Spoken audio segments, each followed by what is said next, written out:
My name is Grace Holloway. And I was 28 when the man I loved looked across a crowded restaurant table and made me feel like something disposable. He didn't yell at first. That was what made it worse. Ryan Calloway had always known how to perform. He could smile while sharpening a knife behind his teeth. He could make an insult sound like a joke. Make cruelty look like honesty. Make everyone around him laugh before they realized someone had been wounded. That Friday night, the restaurant was packed, warm with music, glassware, perfume, coffee, and laughter. His friends were gathered around the corner table like an audience waiting for a show. And Ryan, beautiful, confident, restless. Ryan sat there with that familiar look in his eyes. The look that said he had already decided I was going to disappoint him. We had been together for almost 3 years. Not a perfect relationship. Not the kind people envy online. But serious. Real. At least to me. We had routines. Sunday takeout. Grocery runs. Late-night TV. Quiet birthdays. His head on my shoulder when he was tired. My hand finding his under restaurant tables even after arguments. I thought that meant something. Ryan was magnetic. People noticed him when he entered a room. He had this easy charm. This loud laugh. This way of making strangers feel chosen. And I loved that about him once. I loved his ambition. His pride. His impossible confidence. But confidence can turn into arrogance when no one challenges it. And Ryan liked being admired. He cared about how his friends saw him. How coworkers saw him. How strangers saw him. He wanted to be the man with the perfect girlfriend beside him. The kind who made him look successful. Envied. Important. I was not built for performance. I worked hard. I kept my circle small. I didn't need applause for every little thing I did. I loved quietly. But I loved deeply. And for a long time, I thought Ryan understood that he didn't, at first. The comments were small. Why don't you dress up more when we go out? Try to talk more tonight. Okay, you come off cold. Madison's girlfriend always brings something when she visits. It's just thoughtful. Sometimes he compared me to other women. Sometimes to his friends' girlfriends. Sometimes to some imaginary version of me he seemed to love more than the real one. I told myself he was just pushing me to be better. That is what people do when they are trying to survive being slowly diminished. They rename disrespect as motivation. That Friday evening, I went to his apartment after work. I was tired. Still in my office clothes. Hair pulled back. Shoulders aching from a week that had taken more out of me than I wanted to admit. The second I walked in, I knew his friends were scattered around the living room, laughing, drinks in hand. Ryan stood near the kitchen with his arms crossed, watching me like I was late to an audition. Finally, he said, loud enough for everyone to hear. I was starting to think you got lost. A few people chuckled. I forced a smile. Traffic was bad. His eyes dropped to my hands. Empty-handed again? The room softened into silence. I blinked. What? Ryan leaned against the counter, smirking. You couldn't bring anything, flowers. Dessert. Wine. Every woman I know understands basic effort. My face warmed. It's just a hangout. I said carefully. I didn't realize I needed an entrance fee. His friends laughed again. But this time, it was uncomfortable. Even Lily, his closest friend, shifted on the couch. Ryan tilted his head. It's called consideration. Grace. You should try it sometime. And there it was. That tiny public cut I wanted to remind him that I had stayed up past midnight, helping him rewrite a presentation he had ignored until the last second. That I had covered dinner twice that month because he said money was tight. That I remembered his mother's birthday when he almost forgot, but Ryan did not want the truth. He wanted an audience. Lily tried to soften it. Come on, Ryan. It's not a big deal. Ryan rolled his eyes. It is a big deal. She just gets comfortable doing the bare minimum. I looked at him for a long second. Noted. I said. He smiled, like he had won. We were supposed to go out for dinner and drinks with his friends to celebrate one of their promotions. I told myself to let it go. I told myself not to ruin the night. I told myself what I had told myself 100 times before. Just get through this. In the car, he checked his reflection in the rearview mirror and said, Try not to embarrass me tonight. I turned toward him. Excuse me, you're quiet. He said, People think you're awkward. Just talk more. Be confident. I can't carry every conversation for both of us. I let out a dry laugh. You usually seem happy carrying the room. His jaw tightened. See that? That attitude. You think sarcasm makes you interesting? But it doesn't. After that, I stared out the window and counted red lights. Something inside me was beginning to go very still. By the time we reached the restaurant, Ryan was already in performance mode. He walked in, smiling, clapping shoulders, laughing too loudly. I followed beside him, feeling less like his girlfriend and more like a prop that had failed inspection. At the table, I tried. I really did. I smiled. I answered questions. I sipped my drink. I listened while Ryan told stories, each one polished to make him look clever, generous, misunderstood. Then he turned toward me with that fake sweet smile. So, he said, did you finally get that promotion? My fingers tightened around my glass. Not yet, I said. My manager said, maybe next quarter. Ryan lifted his eyebrows. Right. The job that values your potential. He used air quotes. A few people laughed softly. I swallowed. Promotions take time. Well, maybe you should start rushing, he said. Some of us don't want to wait forever for stability. That landed harder than I expected. I looked at him. What is that supposed to mean? Ryan leaned back in his chair. Calm. Smiling. Cruel. It means I deserve more than excuses. The table went silent, and suddenly, I understood something that had been waiting for me all along. This was not a bad mood. This was not stress. This was who he became when he had people watching. Ryan, I said quietly, if you have something to say it directly. He looked right at me. Then, loud enough for nearby tables to hear, he said, You're useless, Grace. You can't give me what I deserve. The whole restaurant seemed to pause. My chest tightened. My ears rang. Someone at our table whispered his name like a warning. But I did not cry. I did not yell. I just looked at the man I had spent nearly 3 years trying to understand, and realized I finally did. He did not want love.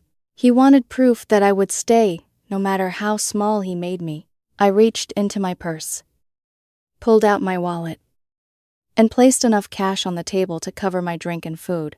Ryan's smile faltered. Where are you going? I stood. My voice was calm when I answered, I think you're right. I can't give you what you deserve. For the first time that night, he looked confused. I pushed in my chair, turned, and walked out. Behind me, Lily whispered, Ryan. What the hell? But I did not look back. Outside, The night air hit my face cold and clean. The streetlights blurred slightly. But not because I was crying, because for the first time in months, I could breathe. I drove home, with the windows cracked open, letting the cold night air cut through the fog in my head. The city lights streaked past in blurred reflections across the windshield. Normally, after a fight with Ryan, I would have replayed every word, every expression, every mistake. Had I overreacted? Could I have handled it differently? Should I text first? That night, none of those questions came. For the first time in years, I wasn't trying to fix something. I was simply tired. Not the kind of tired sleep could fix. The kind that settles into your bones after spending too long convincing yourself that disrespect is temporary. By the time I reached my apartment, my shoulders felt lighter. Not happy, not healed, just lighter. I kicked off my shoes, changed into an oversized sweatshirt, and collapsed onto my couch. The silence felt unfamiliar, almost suspicious. My phone sat on the coffee table. No texts, no calls, no dramatic paragraphs from Ryan demanding an apology. Part of me expected one. Ryan hated losing control of a conversation. He especially hated being the one left behind. I closed my eyes. For the first time in months, my apartment felt peaceful. No criticism, no tension, no waiting for the next emotional ambush disguised as honesty, just quiet. I don't know how long I sat there. Maybe 30 minutes? Maybe an hour. Then came the pounding. Bang, bang, bang. My eyes snapped open. A second later, I heard his voice. Grace. Another slam against the door. I know you're in there. I stared toward the entryway. Of course he couldn't let the night end without one final performance. Open the door. His voice echoed down the hallway. I can't believe you did that. I leaned back against the couch cushions. Part of me wanted to laugh. Not because it was funny, because it was predictable. Ryan had publicly humiliated me, yet somehow, in his version of reality, I was the one who embarrassed him. The pounding continued. You made me look like an idiot. I said nothing. Grace. Silence. More pounding. More shouting. More accusation. 5 minutes passed. Then 10. He cycled through anger the way storms move through seasons. First outrage. Then blame. Then self-pity. Then outrage again. I sat motionless. Something strange was happening. His words weren't reaching me anymore. For years, every criticism from him felt like a hook buried under my skin. Now they sounded distant, like noise from another apartment. Eventually the shouting slowed, then stopped. The hallway fell quiet. I exhaled. Maybe he finally left. Then I heard something unexpected. Crying. Soft at first, then louder. Ryan was crying outside my door. Real tears. Not dramatic yelling. Not performative anger. Actual heartbreak. A year earlier, that sound would have destroyed me. I would have opened the door immediately. I would have apologized for things that weren't my fault. I would have comforted him while ignoring my own pain. But sitting there in the silence, I realized something. Being hurt doesn't automatically make someone right. And tears don't erase cruelty. I remained where I was. Then, my phone buzzed. A text from my cousin, Ethan. Almost there. Still, bringing your charger. I had completely forgotten. 2 weeks earlier, Ethan had borrowed a charger while visiting. He'd mentioned returning it whenever he was nearby. I texted back, come around side entrance. Long story. His reply came instantly. Uho. Despite everything, I smiled. 10 minutes later, a light knock sounded at the side door near the kitchen. I stood and walked over.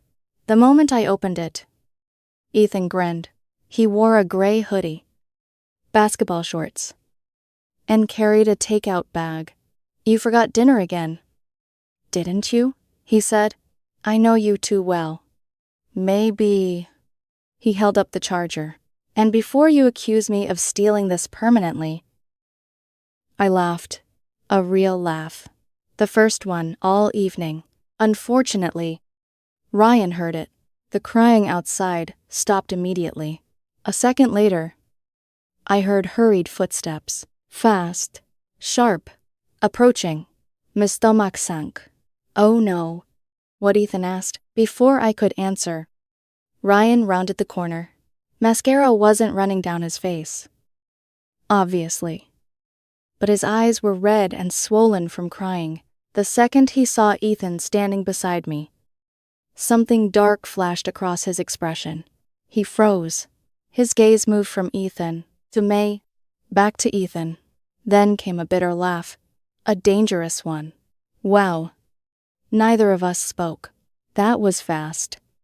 Ethan blinked. What? Ryan pointed toward him. This is why you left. I closed my eyes. Ryan. He ignored me. Seriously. Not even one night. Ethan looked completely confused. I almost felt sorry for him. He had arrived carrying noodles and a charger. Now, he was standing inside an emotional disaster. Ryan shook his head. You know what? This actually makes sense. Ryan. I said firmly. No. Really. His voice rose. It explains everything. He's my cousin. Silence. For a brief moment, I thought reality had finally broken through. Then Ryan laughed again. A cold, dismissive laugh. Sure he is. Ethan stared at him. Buddy. I literally am. Ryan scoffed. Right. I felt something inside me harden. Not anger. Not frustration. Clarity. He didn't want an explanation.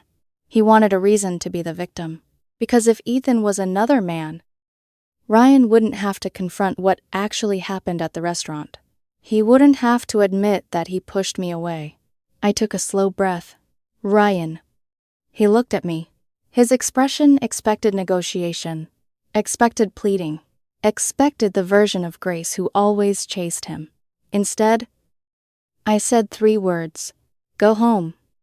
The change was immediate. His anger disappeared. His shoulders dropped. For a moment, he looked almost frightened, as though he had finally realized this conversation wasn't going where he expected. That's it? He asked quietly. I said nothing. His voice cracked. 3 years. Grace. Still silence. You don't even care. The old me would have rushed to answer, would have listed every sacrifice, every late-night conversation, every compromise, every reason I cared. But something had changed. I was tired of proving my love to someone who constantly questioned it. I cared. I said softly. The hallway became still. I cared for a very long time. Ryan stared at me, waiting. I continued. But caring about someone doesn't mean accepting everything they do. His face fell. For the first time, all night, there was no audience, no friends, no laughter, no performance, just truth. And truth is harder to fight. I thought you'd always stay. He whispered. The words hung between us. Rough. Honest. More honest than anything he'd said in months. Maybe years. Because that was the real issue. Not the dinner. Not the argument. Not Ethan. Ryan believed I would never leave. No matter what he said. No matter how badly he treated me. He believed my love was permanent. Guaranteed. I looked at him and realized he genuinely never imagined a world where I walked away. I didn't answer. There was nothing left to say. After several seconds, he nodded slowly. A defeated motion. Then he turned. No shouting. No insults. No dramatic speech. Just a man walking away from something he thought he owned. The hallway swallowed him, and then he was gone. Ethan remained frozen, still holding the takeout bag. Okay, he finally said.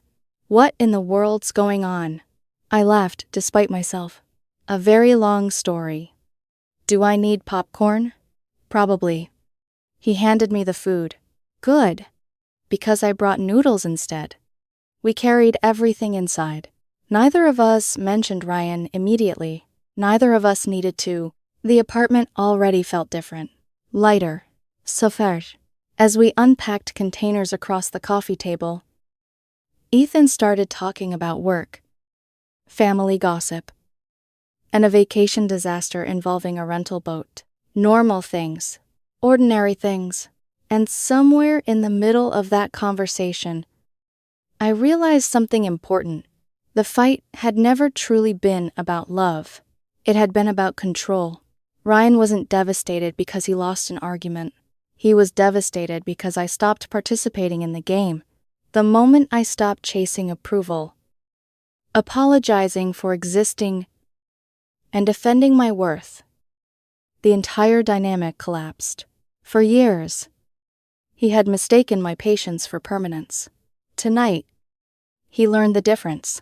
And as I sat there eating noodles with my cousin, listening to him tell ridiculous stories, I glanced toward the door one final time.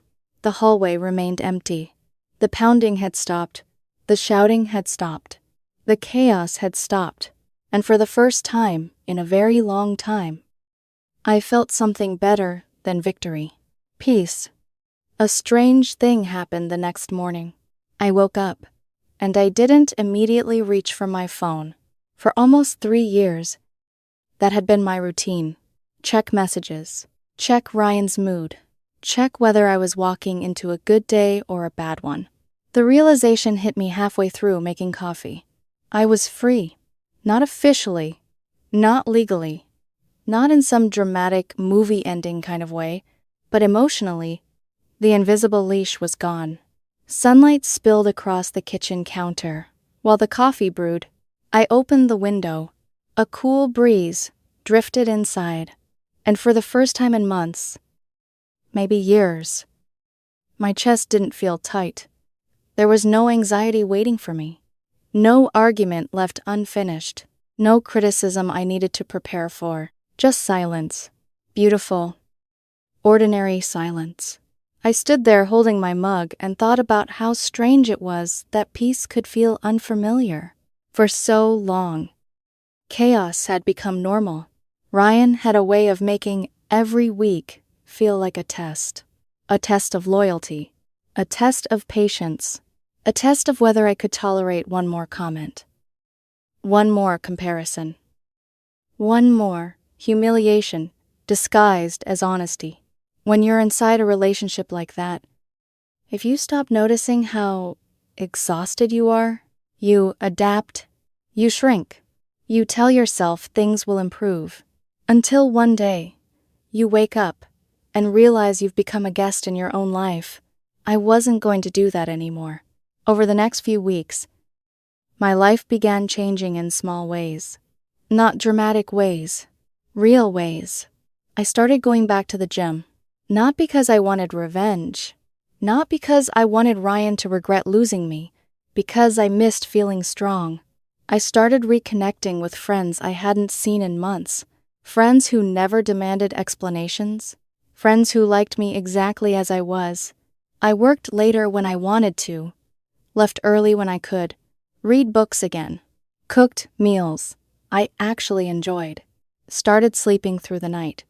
And, little by little, I remembered who Grace Holloway had been before she started measuring herself against someone else's impossible expectations. The funny thing was that nobody noticed immediately. Life rarely changes all at once. It changes quietly, one peaceful day at a time. Then the rumors started. About a month after the breakup, Lily called me. I hadn't spoken to her since the restaurant. "Hey," she said carefully. "Hey." There was a pause. Then she sighed. "I thought you should know something." I already knew where this conversation was going. Ryan. I stirred my coffee. "What about him?" Lily hesitated. "He's telling people you moved on really fast." I laughed. Not because it was funny, because it was predictable. What does that even mean? Apparently he's telling everyone there was another guy. Ethan. Yeah. I shook my head. My cousin. I know. He knows too. I know that too. We both fell silent.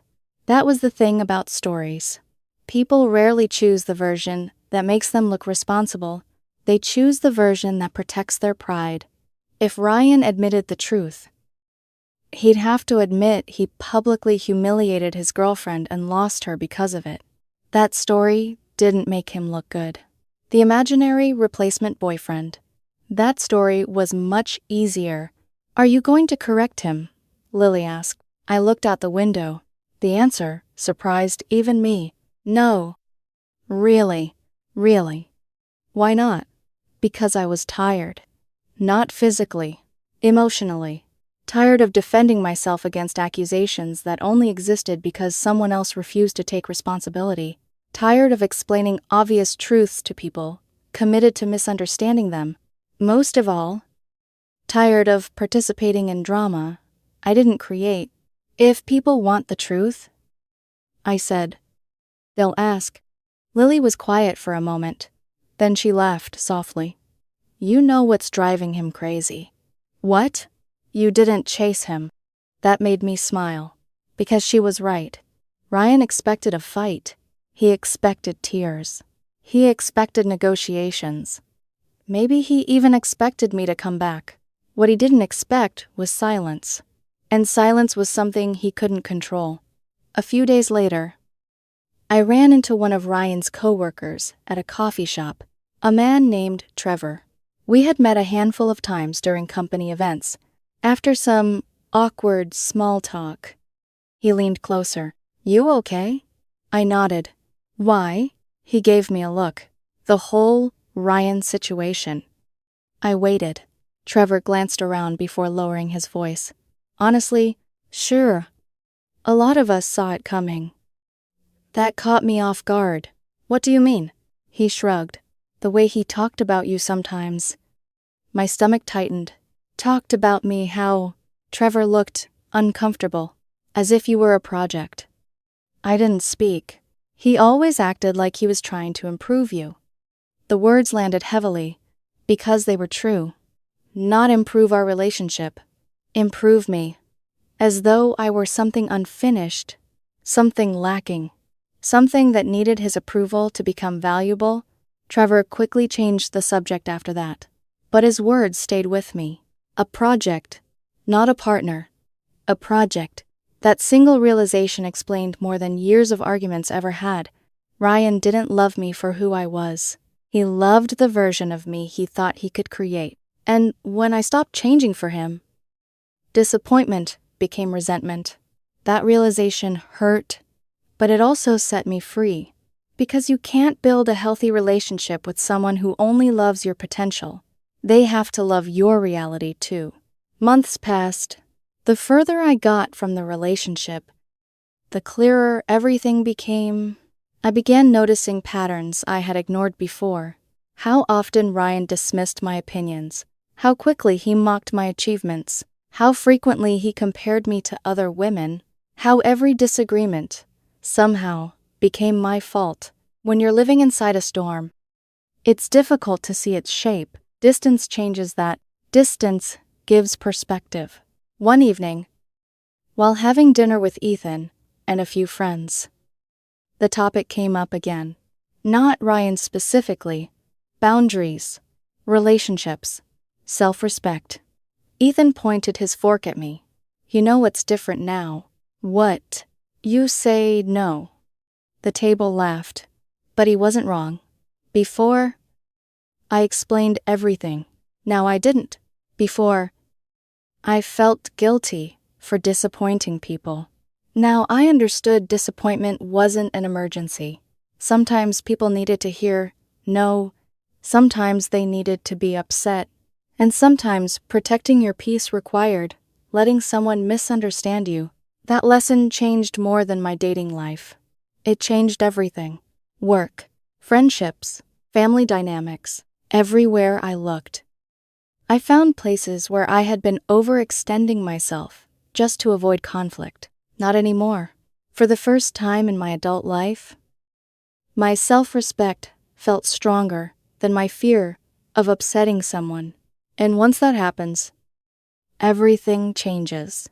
Then, one night, nearly 5 months after the breakup, a message appeared in my inbox. The sender was unfamiliar, but the profile picture wasn't. She was one of Ryan's friends. The message contained only one sentence. "He still talks about you sometimes." I stared at it. Just those 7 words. No explanation, no context, no details. I read it once, then twice, and felt absolutely nothing. Not anger, not satisfaction, not regret, just distance.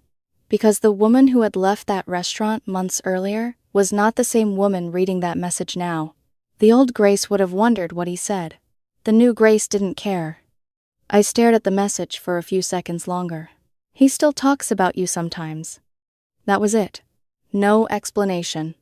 No dramatic revelation. No hidden confession. Just a sentence floating on a screen. 5 months earlier, those words would have consumed me. I would have wondered what Ryan was saying. Was he angry? Regretful? Bitter? Did he miss me? Did he hate me? Had he finally realized what happened? Back then, I would have spent hours searching for answers.